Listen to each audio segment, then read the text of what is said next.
Здраво, дечки, Бојан овде. Сега ќе ви покажам начин, многу полесен начин за множење. Како пример ќе го дадем ово. 12 помножено со 13.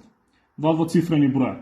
За 12-ката правиме една црта, што ќе ни биде за десетките. Две цртки споени, што ќе ни бидат за единиците.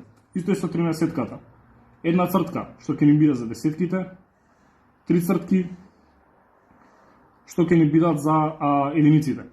Овој црташ го делиме во три сегменти. Првиот сегмент ќе биде за единиците, вториот сегмент за десетките и третиот сегмент за стотките. Ќе гледаме колку пати се пресекуваат овие линии.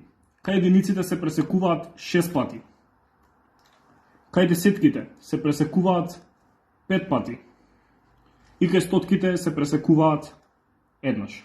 156 е решението на оваа задача.